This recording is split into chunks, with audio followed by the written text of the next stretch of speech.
Pemirsa sekalian, kita lanjutkan bincang aktual kita dengan tokoh muda Bang Berto Pujo Asmanto ya.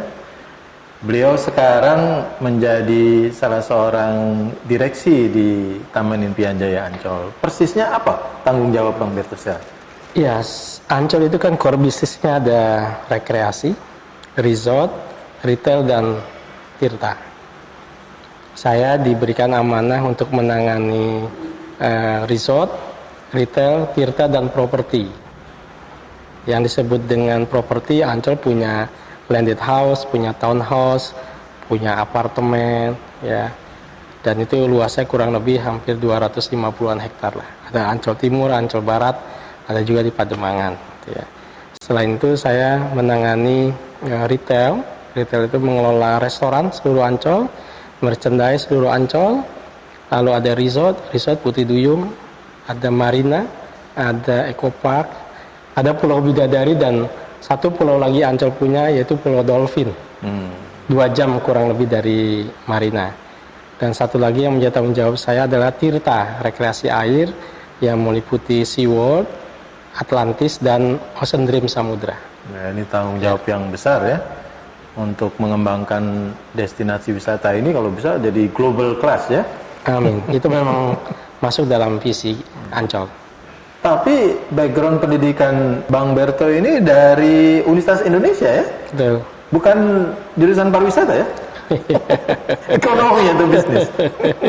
Ya, saya dari hubungan internasional, FISIP UI, dan sebelumnya saya seorang wartawan di salah satu harian di tanah air. Tapi begitu waktu saya belum lulus kuliah, masih skripsi bab 3 gitu, dari alhamdulillah jadi wartawan, jadi tambah ilmu. Katanya wartawan itu kan banyak tahu, walaupun nggak dalam tapi banyak tahu gitu ya. Nah, begitu lulus saya masuk ke Ancol. Jadi saya belajar banyak dan belajar cepat. Ya, alhamdulillah kemudian saya mengembangkan karir di dunia pariwisata ini. Ya, tapi kemudian setelah menjadi karyawan di Ancol, sempat kuliah juga ke luar ya, mancanegara ya? Ya, itu adalah sebuah karunia kayaknya ya. Jadi begitu bekerja di Ancol, saya bekerja sebaik mungkin lah ya. Kuncinya itu kan kerja dengan hati kalau buat saya. Tulus ikhlas saja ya, dengan sungguh-sungguh benar-benar bekerja, berikan kontribusi, ada diferensiasi yang kita create yang orang lain belum pernah kerjakan, nggak pernah punya ide sama sekali tentang itu, kita yang munculkan itu. Dan kemudian ada kesempatan, ya alhamdulillah saya bisa melanjutkan sekolah di NTU Singapura gitu ya. Nah, ini sebuah perjalanan yang luar biasa buat saya sebenarnya. Kalau MBA, Master Business iya. Saya ini kan dulu tukang koran, Pak. Saya tukang koran dari kelas 3 SD sampai tingkat 2 kuliah. Tiap pagi itu saya mengantar, saya punya 100 langganan. Paling banyak itu ya koran, kalau boleh disebutkan sekarang gitu ya, Kompas itu, di daerah Tebet. Jadi orang lain belum bangun, saya sudah bangun. Gitu. Sebelum subuh? Sebelum subuh.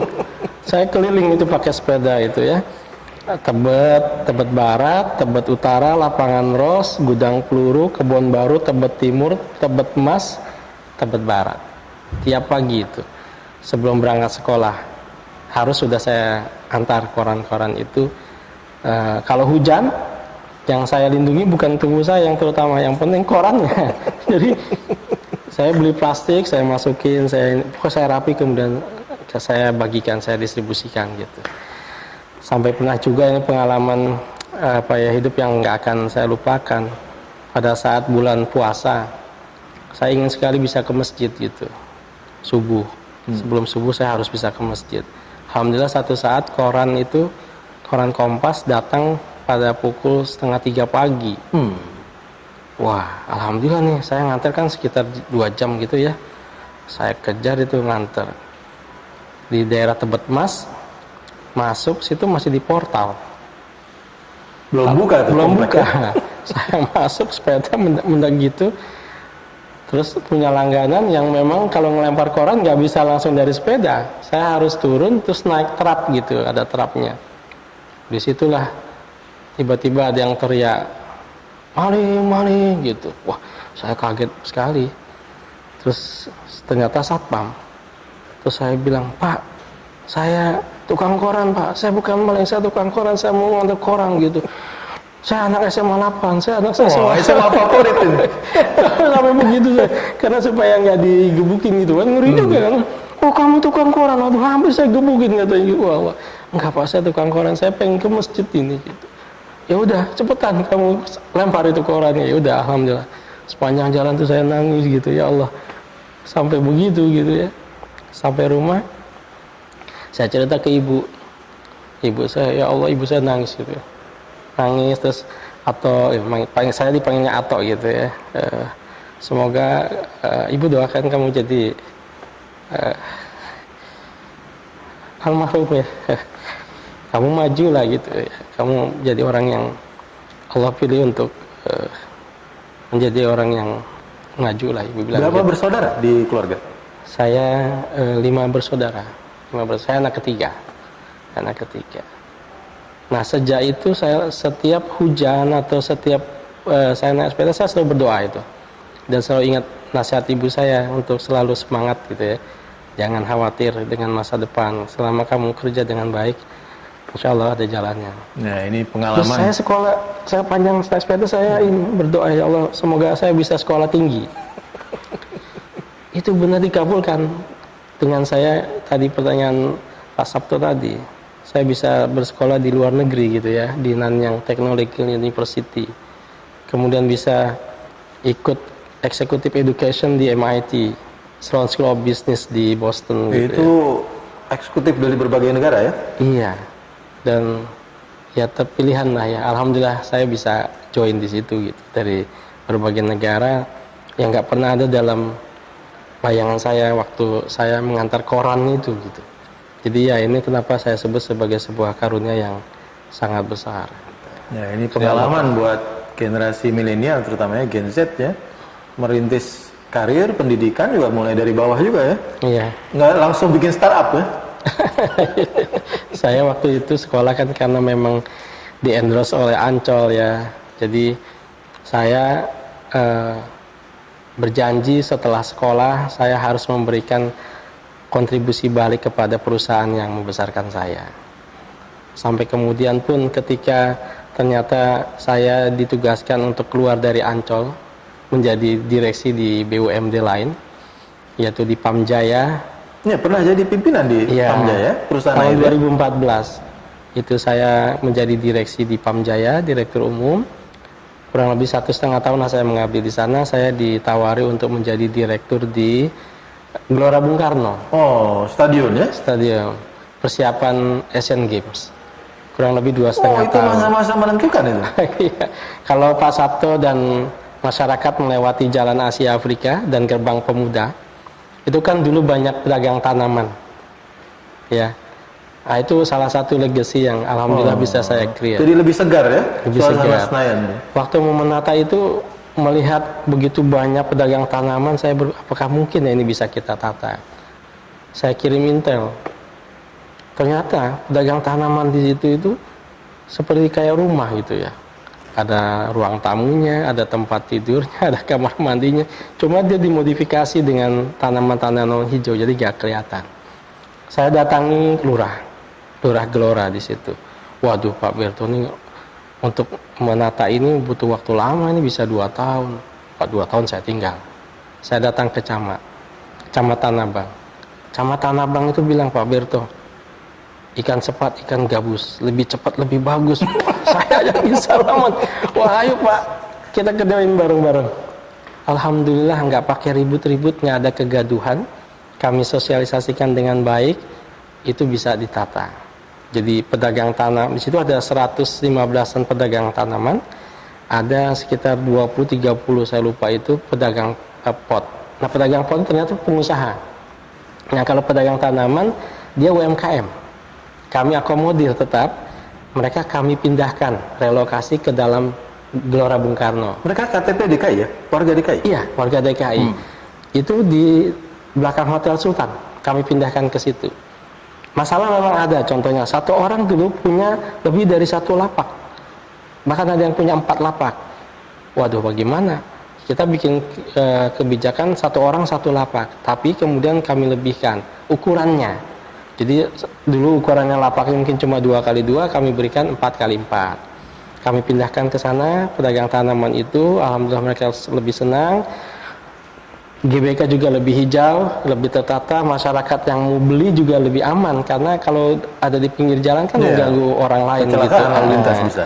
Nah, pedagang pengusaha potnya sadar diri, mereka pergi gitu. Ya sampai sekarang alhamdulillah. Dan yang berkesan lagi buat saya ketika di GBK itu adalah bagaimana menghilangkan premanisme di sana. Kalau boleh cerita, masih ada waktu. Jadi menata, memberdayakan dan sekaligus mengamankan ya. Kan waktu itu kalau orang ke Gelora Bung Karno bayar masuk itu bayar 5.000. Nanti bayar lagi di belakang keluar. Tapi di tengah dipremankan, dipalakin istilahnya. Saya rubah awalnya seperti di mall. Datang ke situ cuma ngambil struk, nanti bayar di belakang. Tapi di tengah masih dipremanin. Apa ya? Wah, tak akali dengan sebetulnya dekat dengan teman-teman tentara gitu, Kopassus lah saat itu. Minta bantuan yang di Serang, grup 1. Kami minta untuk latihan di situ. Latihan kebugaran ya? Iya, kebugaran dengan memamerkan juga perlengkapan yang canggih-canggih gitu. Preman-preman takut. Tapi kan sifatnya sementara kan. 1-2 bulan ya. Nah, kami rapat dengan tim, kita cari jalan keluar, ini harus diselesaikan dengan sistem. Nggak mungkin hit and run seperti itu. Akhirnya ketemu ide seperti sekarang. Jadi orang kalau ke GBK nunggu ganjil genap katakanlah gitu ya, itu cuma lewat saja, nggak perlu bayar. Tapi kalau masuk ke GBK, kemudian masuk ke kantong-kantong parkir, dia bayar. Jadi kami bangunkan kantong-kantong parkir, termasuk elevated parkir di depan JCC sama depan Istora, dan itu cashless, pakai e-money, baru bayar. Ya. Nah, yang premannya kami switch jadi pedagang. Itu suatu perjuangan luar biasa, men-switch seorang preman yang berpenghasilan bisa begitu banyak sehari di Gelora Bung Karno, kemudian menjadi seorang pedagang. Yang lalu kita didik, kita berikan seragam, kita berikan gerobak, kita ajak bicara, kita tempatkan pada posisi yang baik, harkat dan martabatnya kita angkat. Ya alhamdulillah GBK seperti sekarang, mudah-mudahan tetap terjaga GBK itu. Ya. Preman sudah nggak ada. Ini salah satu legacy ya dari eksekutif muda menangani sebuah venue besar ya. Bareng-bareng lah bersama BUMN itu ya. BLU, Badan Layanan Umum, di bawah Sekretariat Negara. Di bawah.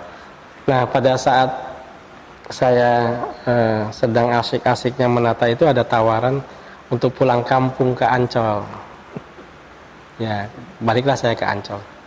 Jadi loyalitas tetap ke lembaga itu semula ya. bagian tadi bahwa saya disekolahkan ke luar negeri, ada endorser dari Ancol, saya merasa harus memberikan kontribusi balik kepada perusahaan. Satu kata aja, kunci sukses jadi apa ya, pengusaha atau pebisnis, CEO, apa sebenarnya? Ulet dan tawakal ya. Pantang menyerah ya. Terbukti dari jualan koran ya, sejak sebelum subuh ya. Insya Allah demikian. Baiklah, kita akan lanjutkan perbincangan berikutnya dengan Bang Berto pada segmen selanjutnya.